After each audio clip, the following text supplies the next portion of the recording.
This is Road to Rush. So we're two huge Rush fans. We've got tickets to see the band live for the first time next year as part of their 50-something tour. In the run-up, we're doing this series called Road to Rush, where we listen to and review every single Rush studio album and live album one per week and share our thoughts. This time it was the term of the band's 1985 studio album, Power Windows. We are reviewing Power Windows at the lovely West Riding Beer House, enjoying a couple of chilled pints. What did you think of Power Windows? I thought it was great. I very much reflected on this album a lot more than the previous times I have listened to it. Primarily because I listened to more than just 2 tracks from that album. It was a proper journey, but I think it is very much where the 80s comes into full swing here. The unstoppable 80s. So I think expectation is a prison. I was expecting so much after how much we both enjoyed Grace Under Pressure. I mean, if you want to click on that video, we gave Grace Under Pressure 10s out of 10 last week. And going from the 10 out of 10 of Grace Under Pressure, there was a bit of adjusting. The production was awful. Let's get out of the way right now. It's a terrible sounding album in terms of both the mix and the cheese. The cheese on this. I found myself laughing during the opener when all those little noises kicked in and all those little weird samples. It took 3 full songs for my ears to adjust to Power Windows, where I was comfortably listening to it. And the closer, Mystic Rhythms, when all those world drum sounds came in, and then that weird keyboard and guitar, I did laugh out loud. Because I was like, what am I listening to? I wanted it to get better. I wanted Mystic Rhythms to become bigger than it did. Well, it's one of those legendary tracks for Neil Peart, isn't it? You know, it's one of the ones he talks about and other people talk about. And the first time I used sequencing,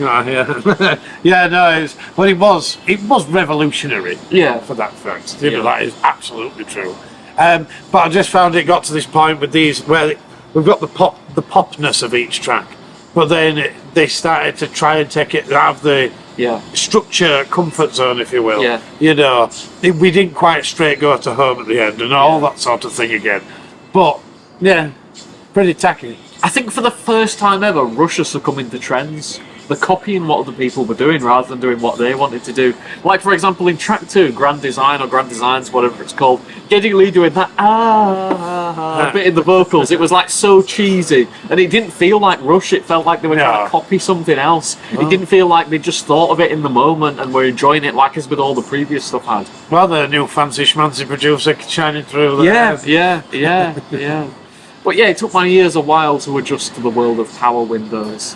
I don't know, but I do like the direction it went in. You've got to remember, it's a bit of a Rick Maylism, really, where it's not the direction, it's just where that particular part should have gone at that time. They weren't taking it all there, it's just they needed to go to that place at that time.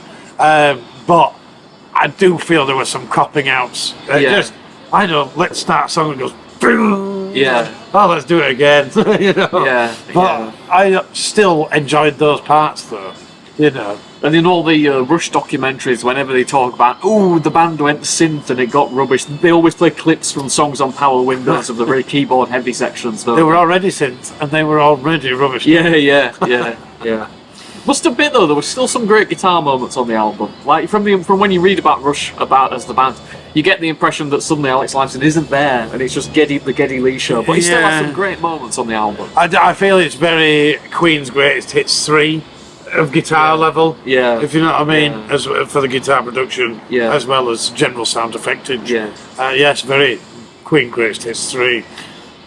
And when you look at how they produced this album, we'll say our good friend Wikipedia, it talks about how they were doing everything to click tracks and getting it meticulous, and you can tell it doesn't have that same open feel as the earlier albums when they weren't using click tracks.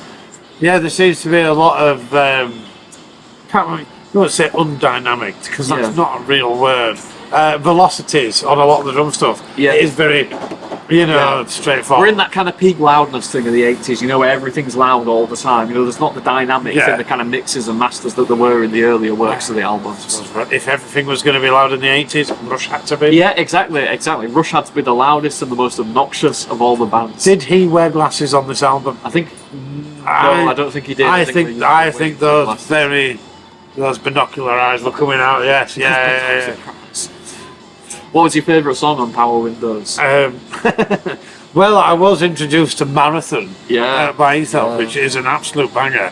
But it does have that slight, you have to get there. But Territories is just all the way through them, fucking pounding. That was a fantastic song. It starts as it ends, which isn't usual, you know, and yeah, it's good. Yeah, I don't know, it ticked every box, straightforward.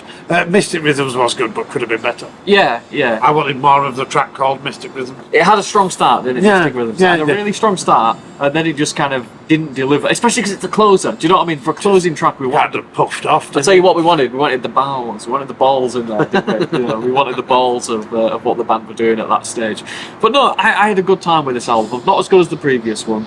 I think once my ears had adjusted to the strange production, I got into it. And, you know, for Geddy Lee doing that weird Cyndi Lauper vocal line, I'm going to say Grand Designs was my favourite song on the album. I can get that, yeah. It starts with with that really happy synth at the start. Yeah, to say, if you were to look up like a list of best 80s Rush tracks, it'd always bring up the Manhattan Project. Oh, yeah. But that's just because everybody sucks Cyndi Lauper's dick, obviously. Yeah. But one problem with the Manhattan Project was OMD did it first. You know, when he says about Enola Gay in that song, it's kind of like, it's been done. You're the comparison. So you can't say Enola Gay ever again. It's owned by OMD, and do you know what I mean? That's their song. You know, they did the Second World War banger about the atomic bomb, not Rush. They gauge the right way. Yeah. What are you giving Power Windows out of 10? I'm going to wind this one up. Yeah. A good 9.5. 9.5. Wow. Nah, wow, I'm kidding. that is high. I'm giving it a 9. Giving it a 9 out of 10. It's getting a 7 out of 10 for me. It's got some really great moments on there, but I wasn't compelled to listen to it again like Grace Under Pressure. What did you think of Power Windows? Let us know. Let us know in the comments below.